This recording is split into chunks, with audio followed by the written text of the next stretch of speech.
We are Group 6, and this is our video on Greater Oceania marketing information and relevant environmental factors.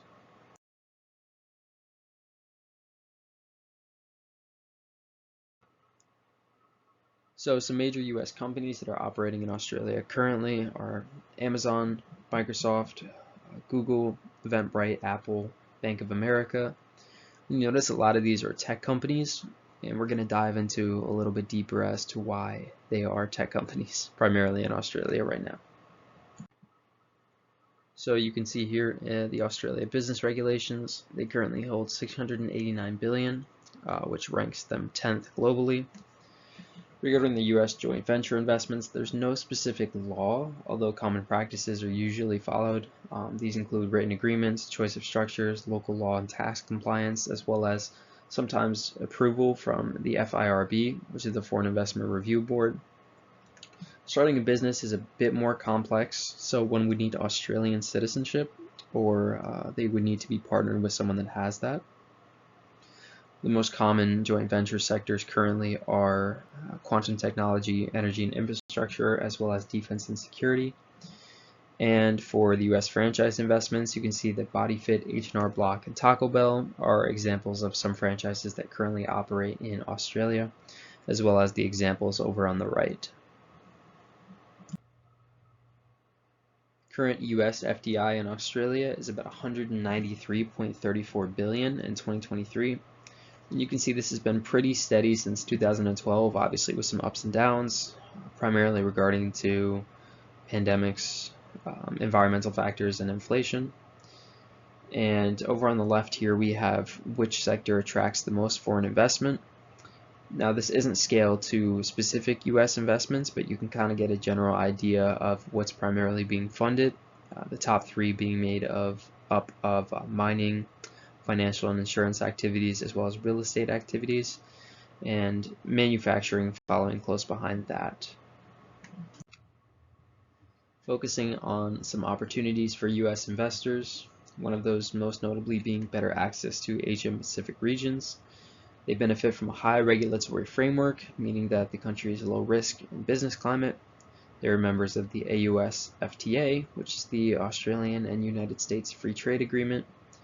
And Gen Z and millennials take up about 40% of Australia's total population. They are also the highest percentage of social media and tech users, so you can kind of see why there's so many tech companies that are currently established in Australia. Barriers of those are obviously going to be the physical distance, some strict environmental regulations, specifically with the notable wildfires, and the high cost of living. You can kind of see on the graph up on the right the cost of living that puts a strain on Australians. There's only 4% that are considered easy street, 50% doing okay, and just above 40% on struggling to make ends meet. Next, we're moving on to New Zealand. Looking at some of the major US businesses that currently operate in New Zealand, you can see some similar ones to Australia, being Apple, Amazon, and Microsoft, but some differentiating factors being Tesla, IBM, Coca-Cola, and Salesforce, a bit more retail in the examples that we used for Australia. Looking a bit deeper into New Zealand's business regulations, they are currently governed by the FMA, which stands for the Financial Markets Authority, which is essentially a body responsible for overseeing financial markets and sectors. In the context of US securities, they hold about 7.6 billion, and those are consisting of the same that we mentioned for Australia previously. Similar to Australia in joint venture context, they don't have a specific law, but there's some common practices such as a written structure and approval from boards. The most popular joint venture sectors are going to be quantum technology, energy and infrastructure, and defense and security. And similar to Australia, you can see that some of the US franchises that operate there are McDonald's, Domino's, Anytime Fitness, and a few other examples that we put there on the right. Looking at the US foreign direct investment in New Zealand, you can see that 2023 they are at about 1.53 billion. This is about over half a drop in 2021, and the primary reasons for that are going to be New Zealand's swift handling of the pandemic, which made New Zealand kind of an attractive option for foreign investors, as well as enacting a faster approval process for investments. But Obviously, as time went on, that investment lowered, primarily due to inflation, other economic trends, New Zealand being such an isolated area and a small market, as well as being sector specific, which can go both ways, primarily the example of 2021 in telecommunications. And looking at their net investment by industry, you can see here that one of the primary attractive investments are in agribusiness, followed by communication services and consumer discretionary. So looking at the New Zealand US investment opportunities, they're going to be quite similar to Australia, providing better access to that Asia Pacific region, benefiting from high regulatory framework, meaning it is low risk in the context of business climates, as well as members of the bilateral trade investment framework agreement. Some barriers of those are going to be the high cost of entry, and you can kind of see here the demographic of people who live in New Zealand, coming in at 2 out of 197 on the Human Freedom Index. In order to be there, you kind of need a high salary or freedom to kind of do what you like to do.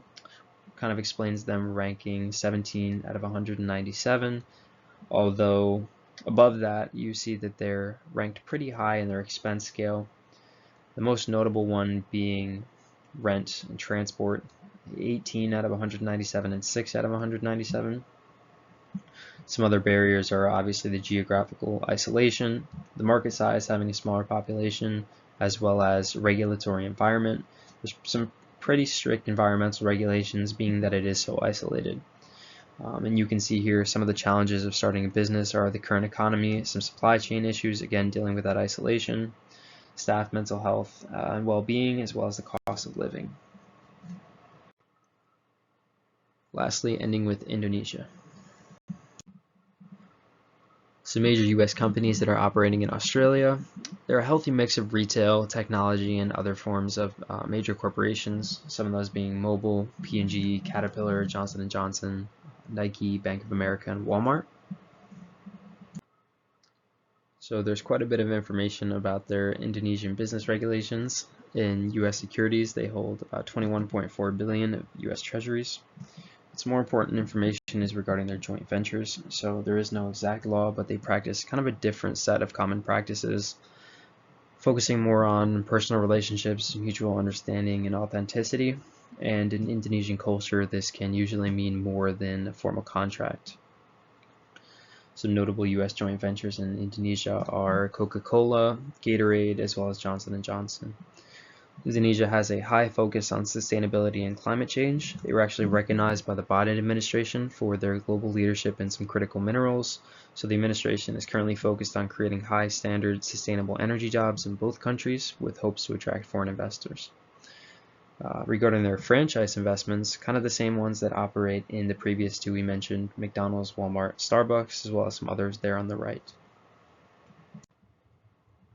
So the United States foreign direct investment in Indonesia was really high in 2017, and this was primarily due to the 2017 election, which increased the confidence amongst foreign investors, as well as Indonesia's relaxation of their negative investment list. In 2023, it's about 943.8 million, which is substantially less than it was in 2017, but it's been increasing for the previous 5 years. And you can see up there on the right, the share of FDI by sector is going to be predominantly electricity, gas and water supply, metal and non-machinery equipment, mining, followed by chemical and pharmaceutical equipment. Looking at some US investment opportunities in Indonesia, starting first, noting that Southeastern Asia's largest economy is actually Indonesia, and they have the third largest democracy. Indonesia and Thailand are currently aligning their policies to governance standards, so that'll help attract foreign investors. They have a continuous economic reform and development, so they are redeveloping into a more balanced country.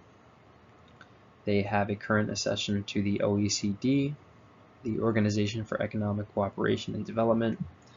They are under Omnibus Law, which introduced a risk-based approach for business licensing, and it also streamlines business licensing process at the regional level.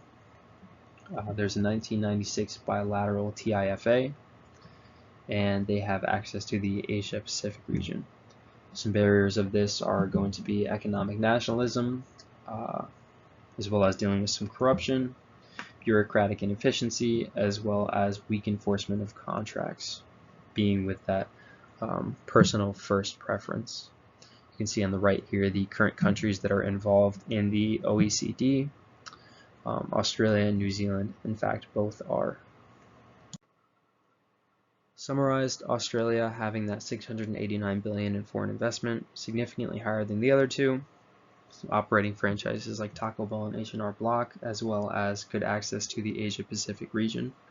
New Zealand dealing with a $2 billion foreign investment, companies like IBM, Amazon, and Tesla, as well as, similar to Australia, providing a regulatory framework that supports business. Indonesia, the last of the list, a bit lower at 1.29 peak in 2017. Companies operating there are Johnson & Johnson and Mobil. Operate under the omnibus law, but the investments are a bit hindered by corruption and weak contract enforcement.